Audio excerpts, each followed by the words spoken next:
Assalamualaikum warahmatullahi wabarakatuh.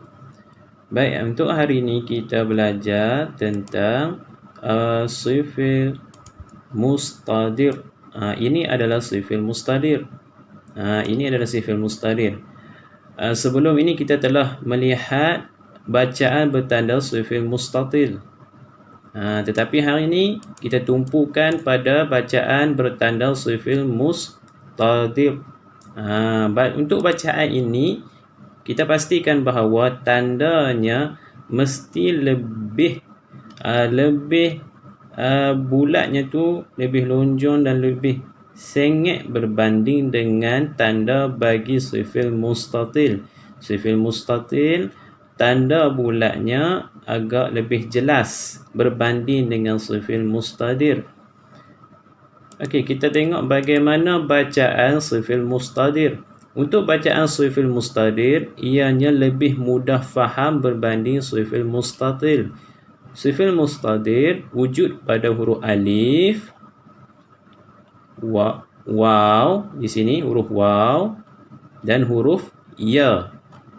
Okey, baik. Kita mulakan dengan huruf alif. Lihat pada huruf alif. Dan kita kena pastikan ini adalah sifil mustadir. Dan ingat bentuknya lebih condong, lebih sengit berbanding dengan sifil mustatil yang lebih jelas bulatnya. Okey, baik. Dan sebelum itu ingin saya beritahu sama ada waqaf ataupun wasal, sifil mustadir tetap dibaca dengan kadar bacaannya satu harokat sahaja.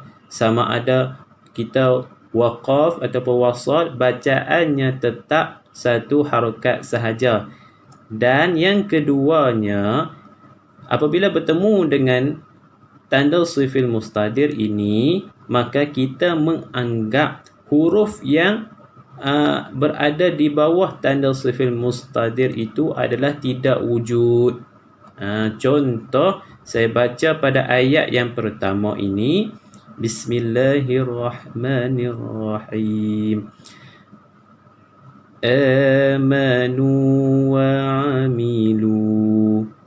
Lagi sekali saya baca, amanu wa amilu. Jadi bila saya baca saja ayat ini, saya masih mengekalkan bacaan yang berwarna hitam. Ini contoh berwarna hitam, ini berwarna hitam.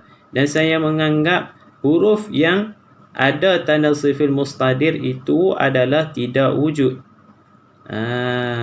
Jadi saya bacaan yang saya baca tadi, amanu, yang nu ni masih lagi saya kekal dengan bacaan mat asli, iaitu 2 harokat.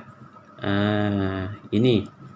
Dan seterusnya kita ambil bacaan yang lebih mudah, jelas lagi untuk kita faham sifil mustadir ini. Kita ambil ayat yang ini.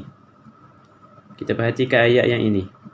Saya baca, Bismillahirrahmanirrahim. Li syai'in inni. Lagi sekali saya baca, li syai'in inni. Lagi sekali saya baca, li syai'in inni. Jadi kalimah bagi li syai'. Li syai' ini saya bulatkan untuk nampak lebih jelas. Ini kita lihat yang ini. Okey. Dan di sini adanya tanda sifil mustadir. Ini nampak tak? Ini nampak tak? Adanya tanda sifil mustadir. Bila adanya tanda sifil mustadir, kita menganggap huruf ini, huruf alif ini adalah tidak wujud. Apabila tidak wujud, yang ada hanya huruf shin dan huruf ya. Jadi bacaannya kita baca pendek ataupun satu harakat bacaannya. li syai'in inni. Jangan sesekali panjang, maka salah dari segi bacaannya. Saya baca lagi sekali. Li syai'in inni. Di sini saya jelaskan lagi sekali, bila adanya tanda sifil mustadir pada mana-mana huruf, maka kita menganggap huruf itu tidak wujud. Jadi bacaannya hanya kadar satu harkat sahaja. Okey. Sama ada waqaf ataupun wasal. Okey, kita tengok yang lain pula. Okey, ini antara contoh yang nampak lebih jelas. Okey, dalam konteks ni dia tunjuk dengan lebih jelas. Ini dalam Al-Quran kita lihat mesti ada tanda sifil mustadir. Yang ini mesti ada tanda sifil mustadir yang ini. Betul? Ada tanda kan? Kalau kita baca Al-Quran adanya tanda sifil mustadir ni. Jadi kita baca utu.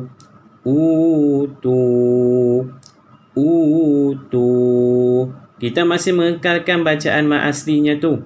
Sama seperti yang di sini contohnya. Ini nampak lebih jelas. Bagaimana bacaan sifil mustadir. Nampaknya saya baca mi'ata. Sebab saya menganggap huruf yang ada sifil mustadir ni adalah tidak wujud. Apabila tidak wujud, seolah-olah ianya tidak ada. Apabila tidak ada, maka bacaannya begini jadi. Begini jadinya. Saya baca mi'ata. Itu bacaannya. Kita menganggap yang mana ada tanda sifil mustadir, maka huruf itu dianggap tidak wujud. Maka bacaannya pun hanya qadar satu harkat sahaja. Sama juga dengan huruf ya. Sama. Dan juga sama dengan huruf waw. Bacaannya tetap yang sama. Untuk sifil mustadir ni, kita memahami dengan lebih mudah berbanding dengan sifil mustatil. Okey, baik. Itu sahaja. Wallahu a'lam. Assalamualaikum warahmatullahi